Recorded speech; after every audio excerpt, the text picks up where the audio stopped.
ফিরে এলাম বিরতির পর। আজ জলন্ধরের উদ্দেশ্যে রওনা দিল রাজ্যের হকি দল। ৬৭তম জাতীয় হকি প্রতিযোগিতা, যে প্রতিযোগিতায় অংশ নেবে এবার রাজ্য দল।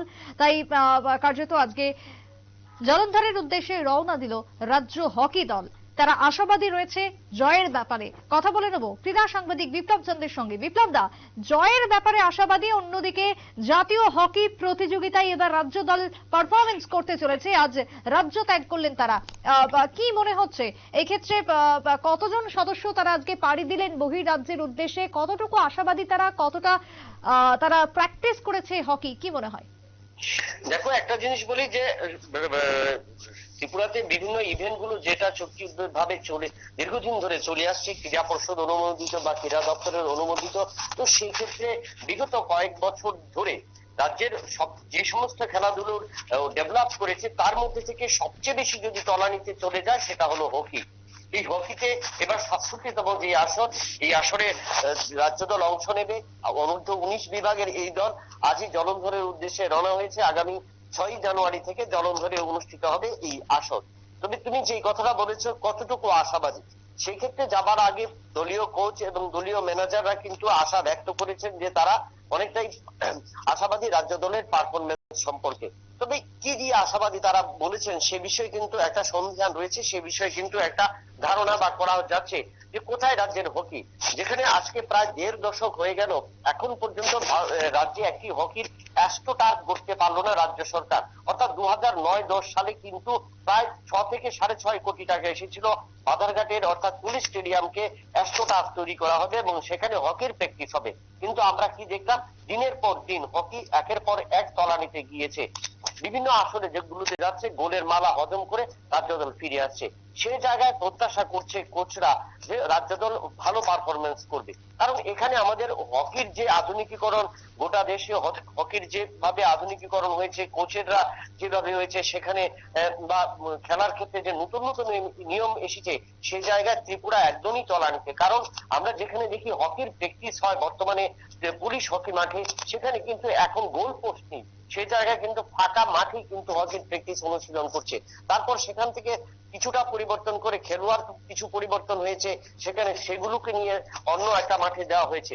এবং এই যে খেলা, হকি খেলা, যারা একটা সময় রাজ্য পুলিশের টিএসআররা যারা নিযুক্ত ছিল এবং হকি খেলোয়াড়রা, তারা কিন্তু আজ বসে পড়েছে।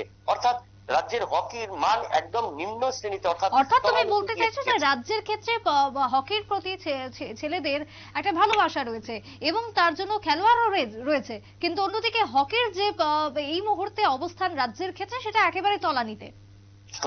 হ্যাঁ, পরিকাঠামো রাজ্য সরকারের কারণে রাজ্যের হকি একদম পরিকাঠামো দিক দিয়ে কিন্তু অনেকটাই দুর্বল, যার কারণে কিন্তু হকি মুখ হচ্ছে না কোন মহকুমা থেকে ক্রিকেটাররা। আমরা যদি অন্য ইভেন্ট গুলোতে যেভাবে খেলোয়াড়রা উঠে আসছে বিভিন্ন ইভেন্ট গুলোতে, প্রত্যন্ত অঞ্চলগুলিতে, কিন্তু সেই সমস্ত জায়গায় আমরা হার্ট অফ দ্য সিটিতে দাঁড়িয়ে বলতে পারি যে রাজ্যের হকির কিন্তু পরিকাঠামো কোনোভাবে কিন্তু রাজ্য ক্রীড়া দপ্তর, ক্রীড়া পর্ষদ, ক্রীড়া মন্ত্রক কিন্তু কোনোভাবে কিন্তু গড়ে তুলতে পারেনি, যার কারণে কিন্তু হকিকে নিয়ে অতটা আশাবাদী নয়। তবুও যাবার আগে দলীয় কোচ এবং দলীয় ম্যানেজাররা বলছেন তারা বেশ আশাবাদী, কারণ এখানে মাটিতে খেলা হচ্ছে আর ওইখানে খেলা হচ্ছে অ্যাস্ট্রোটার্ফে খেলা এবং ঘাসের উইকেটে বা নেড়া মাটি খেলা, দুটোর মধ্যে, তিনটির মধ্যে অনেকটি পার্থক্য, যেটা রাজ্য দলের খেলোয়াড়দের কোনো অভিজ্ঞতা নেই। এবং স্টিক, আমাদের এখানে উডেন স্টিক ব্যবহার হয়, ওইখানে ব্যবহৃত হচ্ছে প্লাস্টিক স্টিক, কারণ এক একটা মাঠের উপর এক একটা স্টিক এবং এক একটা খেলোয়াড়ের জিনিস নির্ভর করে। তো সেই জায়গায় রাজ্য দল অনেকটা পরিকাঠামোগতভাবে এক আধটা নয়, হাজারো সমস্যা রয়েছে এবং প্রতিবন্ধকতা রয়েছে, যে প্রতিবন্ধকতার মধ্য দিয়ে রাজ্য হকি খেলোয়াড়রা কার্যত তারা তাদের যে কসরত তা চালিয়ে যাচ্ছে। সেই জায়গায় বিপ্লবদা জানতে চাইবো যে এবারই তো প্রথম নয়, এর আগেও তো হকি খেলোয়াড়রা রাজ্যের বহিরাজ্যের উদ্দেশ্যে খেলতে গেছেন। সেই জায়গায় দাঁড়িয়ে এর আগের যে পারফরমেন্স খেলোয়াড়দের তা কেমন ছিল? দেখো, পারফরমেন্স বলতে গেলে সেরকম কোনোভাবেই নেই। আমরা দেখেছি যে আরেকটা যে আমরা কিছুদিন আগেও আমরা যেটা করেছি যে একটা সংস্থা, ত্রিপুরা অলিম্পিক সংস্থা, একই ব্যক্তির কেন্দ্রিতে চলছে, ৩০ থেকে ৩১টি দপ্তরের তিনি রয়েছেন, সচিব রয়েছেন বা ৩১টি দপ্তরে তিনি পরিচালনা করেন। সেক্ষেত্রে বহিরাজ্যের খেলোয়াড়দের নিয়ে এবং রাজ্যের নাম সেখানে কালিমা লিপ্ত হচ্ছে। গত একটা আসর, যে আসরে রাজ্য দল ৩টি ম্যাচে ৯৫টি গোল খেয়েছে, তার মানে কি রাজ্য দলের হকির পরিকাঠামো দিক নেই এবং যার যার কারণে ত্রিপুরা রাজ্যের নাম দিয়ে খেলছে বহিরাজ্যের খেলোয়াড়রা, তাতে রাজ্যের খেলোয়াড়রা বঞ্চিত হচ্ছে।